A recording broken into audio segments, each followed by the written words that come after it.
Hi friends, ನಮಸ್ಕಾರ ಎಲ್ಲರಿಗೂ. ರಂಜೂಸ್ homely ಫುಡ್ಗೆ ಎಲ್ಲರಿಗೂ ಸ್ವಾಗತ. ಪಾಸ್ತಾ ಎಲ್ಲರಿಗೂ ಇಷ್ಟ ಇರುವಂತಹ ಒಂದು ರೆಸಿಪಿ ಇದು. ಅದನ್ನ ನಾನಿವತ್ತು ತುಂಬಾ ರುಚಿಯಾಗಿ ಯಾವ ರೀತಿ ಮಾಡ್ಬೋದಂತ ಹೊಸ ವಿಧಾನವನ್ನ ನಾನು ನಿಮ್ಗೆ ತೋರಿಸ್ಕೊಡ್ತಾ ಇದ್ದೀನಿ. ಬನ್ನಿ ನೋಡೋಣ.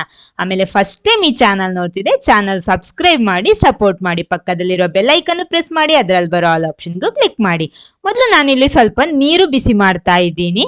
ಅದಕ್ಕೆ ಸ್ವಲ್ಪ ಉಪ್ಪು ಹಾಕ್ತಾ ಇದ್ದೀನಿ. ಉಪ್ಪು ಹಾಕ್ಬಿಟ್ಟು ಸ್ವಲ್ಪ ಎಣ್ಣೆ ಹಾಕ್ತೀನಿ. ಆಮೇಲೆ ಇದು ಚೆನ್ನಾಗಿ ಕುದಿ ಬಂದ ಮೇಲೆ ನಾವಿದಕ್ಕೆ ಪಾಸ್ತಾ ಹಾಕೋದು. 1 ಕಪ್ ಹಾಕೊಳ್ತಾ ಇದ್ದೀನಿ ನಾನಿಲ್ಲಿ. ಪಾಸ್ತಾ, ಮ್ಯಾಕ್ರೋನಿ ಯಾವುದೇ ನಿಮ್ಗೆ ಉಪಯೋಗಿಸ್ಬೋದು, ತೊಂದರೆ ಏನಿಲ್ಲ. ಇನ್ನಿದು ಚೆನ್ನಾಗಿ ಬೇಯಬೇಕು. ಅಷ್ಟೊತ್ತು ನಾವು ವೇಟ್ ಮಾಡೋಣ.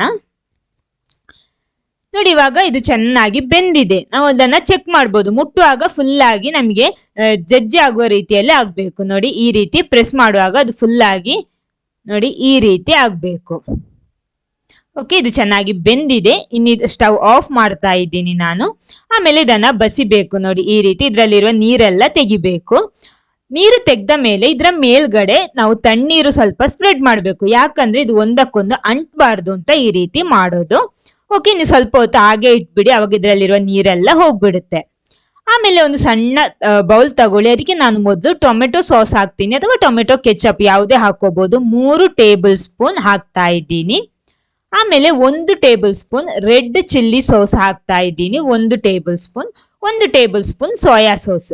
ಈ 3 ಸಾಸ್ ಅನ್ನ ಹಾಕ್ಬಿಟ್ಟು ಒಂದ್ಸಲ ಚೆನ್ನಾಗಿ ಮಿಕ್ಸ್ ಮಾಡ್ಕೊಳ್ಳಿ. ಈ ರೀತಿ ನೋಡಿ, ಈ ರೀತಿ ಮಾಡಿದ್ರೆ ನಮ್ಗೆ ತುಂಬಾ ಸುಲಭ ಆಗುತ್ತೆ ಒಮ್ಮೆಲೆ ಮಾಡಿಟ್ರೆ. ಓಕೆ, ಇದನ್ನ ಸೈಡ್ ಅಲ್ಲಿ ಇಟ್ಬಿಡಿ. ಇನ್ನು 1.5 ಸ್ಪೂನ್ ನಷ್ಟು ಕಾರ್ನ್ ಫ್ಲೋರ್ ಹಾಕ್ಬಿಟ್ಟು ಅದಕ್ಕೆ ಸ್ವಲ್ಪ ನೀರು ಹಾಕ್ಬಿಟ್ಟು ಇದನ್ನ ಮಿಕ್ಸ್ ಮಾಡಬೇಕು. ಗಂಟಿಲ್ಲದೆ ಮಿಕ್ಸ್ ಮಾಡ್ಕೊಳ್ಳಿ ಇದನ್ನ. ನೋಡಿ, ಈ ರೀತಿ ನಮ್ಮ ಕಾರ್ನ್ ಫ್ಲೋರ್ ಮಿಕ್ಸ್ ಕೂಡ ಇಲ್ಲಿ ರೆಡಿ ಆಗಿದೆ. ನೋಡಿ, ಈ ರೀತಿ ಇದೆ. ಇನ್ನೊಂದು ಕಡಾಯಿ ಬಿಸಿ ಮಾಡ್ಕೊಳ್ಳಿ. ಅದಕ್ಕೆ 2 ಟೇಬಲ್ ಸ್ಪೂನ್ ನಷ್ಟು ಎಣ್ಣೆ ಹಾಕೊಳ್ಳಿ. ನಾನಿಲ್ಲಿ ತೆಂಗಿನ ಎಣ್ಣೆ ಹಾಕಿರೋದು. ನಿಮ್ಗೆ ಬೇಕಿದ್ರೆ ನಮ್ಮ ಸನ್ಫ್ಲವರ್ ಆಯಿಲ್ ಹಾಕೋಬಹುದು, ರಿಫೈನ್ಡ್ ಆಯಿಲ್ ಬೇಕಿದ್ರೆ ಹಾಕೋಬಹುದು. 1 ಟೇಬಲ್ ಸ್ಪೂನ್ ಜಜ್ಜಿಬಿಟ್ಟ ಶುಂಠಿ ಬೆಳ್ಳುಳ್ಳಿ ಹಾಕ್ಬಿಟ್ಟು ಒಂದ್ಸಲ ಚೆನ್ನಾಗಿ ಇದನ್ನ ಫ್ರೈ ಮಾಡ್ಕೊಳ್ಳಿ.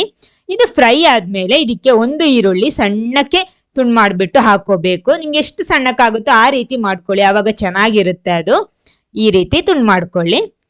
ಇದು ಸ್ವಲ್ಪ ಫ್ರೈ ಆದ್ಮೇಲೆ ಇದಕ್ಕೆ ಕ್ಯಾಪ್ಸಿಕಮ್ ತುಂಡು ಮಾಡಿ ಹಾಕೊಳ್ಳಿ. ಅದರ ಜೊತೆ ನಾನೊಂದು ಹಳದಿ ಬಣ್ಣದ ಮೆಣಸು ಹಾಕೊಂಡಿದ್ದೀನಿ ಕಲರಿಗೋಸ್ಕರ. ಅದು ಮಾತ್ರ ಖಾರ ಬೇಕಾದಷ್ಟಿದೆ, ಆದ ಕಾರಣ ಇನ್ನು ನಾನು ಇದಕ್ಕೆ ಮೆಣಸು ಹಾಕ್ತಾ ಇಲ್ಲ.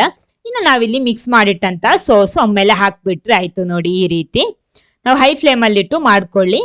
ನೋಡಿ, ಈ ರೀತಿ ಚೆನ್ನಾಗಿ ಮಿಕ್ಸ್ ಮಾಡ್ಕೊಳ್ಳಿ. ಇದು ಮಿಕ್ಸ್ ಆದ್ಮೇಲೆ ಇದಕ್ಕೆ ಕಾರ್ನ್ ಫ್ಲೋರ್ ನಾವು ರೆಡಿ ಮಾಡಿಟ್ಟಿದ್ವಿ, ಅದರ ಮಿಕ್ಸ್ ಕೂಡ ಇದಕ್ಕೆ ಹಾಕ್ತಾ ಇದ್ದೀನಿ. ಇಲ್ಲಿ ನಿಮ್ಗೆ ಬೇಕಿದ್ರೆ ಚಿಲ್ಲಿ ಮೆಣಸಿನ ಹುಡಿ ಆಮೇಲೆ ಅಥವಾ ಕಾಳು ಮೆಣಸಿನ ಹುಡಿ ಹಾಕೋಬಹುದು. ನಾನು ಹೇಳಿದ್ದೀನಿ ಅಲ್ವಾ, ಖಾರ ಬೇಕಾದಷ್ಟು ಇರುವಂತ ಒಂದು ಮೆಣಸು ಸೇರಿಸಿದ್ದೀನಿ, ಆದ ಕಾರಣ ಬೇರೇನು ನಾನು ಸೇರಿಸ್ತಾ ಇಲ್ಲ. ಇಲ್ಲಾಂದ್ರೆ ಚಿಲ್ಲಿ ಫ್ಲೇಕ್ಸ್ ಆ ತರ ಎಲ್ಲ ನಿಮ್ಗೆ ಸೇರಿಸಬಹುದು. ಆಮೇಲೆ ನಾವಿಲ್ಲಿ ಬೇಯಿಸಿಟ್ಟಂತಹ ನಮ್ಮ ಪಾಸ್ತಾ ಹಾಕ್ತಾ ಇದ್ದೀನಿ. ಹಾಕ್ಬಿಟ್ಟು ಒಂದ್ಸಲ ಚೆನ್ನಾಗಿ ಇದನ್ನ ಮಿಕ್ಸ್ ಮಾಡ್ಕೊಳ್ಳಿ. ನಮ್ಮ ರೆಸಿಪಿ ಇಲ್ಲಿ ರೆಡಿ ಆಗ್ತಾ ಇದೆ. ಚೆನ್ನಾಗಿ ಮಿಕ್ಸ್ ಆದ್ಮೇಲೆ ನಾವು ಸ್ಟವ್ ಆಫ್ ಮಾಡಿದ್ರೆ ಸಾಕು. ಅಂದ್ರೆ ಆ ಮಸಾಲೆ ಎಲ್ಲ ನಮ್ಮ ಪಾಸ್ತಾಕ್ಕೆ ಹಿಡಿಬೇಕು. ಇನ್ನು ಮೀಡಿಯಂ ಫ್ಲೇಮ್ ಅಲ್ಲಿ ಇಟ್ಟು ಒಂದ್ಸಲ ಚೆನ್ನಾಗಿ ಮಿಕ್ಸ್ ಮಾಡ್ಕೊಳ್ಳಿ. ಸ್ಟವ್ ಆಫ್ ಮಾಡ್ಕೊಳ್ಳಿ. ನೋಡಿ, ಇಲ್ಲಿ ನಮ್ಮ ಪಾಸ್ತಾ ಮಂಚೂರಿಯನ್ ಅಲ್ಲಿ ರೆಡಿ ಆಗಿದೆ. ಅಂದ್ರೆ ಮಂಚೂರಿಯನ್ ಸ್ಟೈಲ್ ಅಲ್ಲಿ ಒಂದು ಪಾಸ್ತಾ ಮಾಡಿರೋದು. ಈ ವಿಡಿಯೋ ನಿಮ್ಗೆ ಇಷ್ಟ ಆದ್ರೆ ಖಂಡಿತ ಲೈಕ್ ಮಾಡಿ, ಎಲ್ಲರ ಜೊತೆ ಶೇರ್ ಮಾಡೋದಕ್ಕೂ ಮರಿಬೇಡಿ. ನೀವು ಟ್ರೈ ಮಾಡಿ ಟೇಸ್ಟ್ ಮಾಡಿ. Okay, thank you.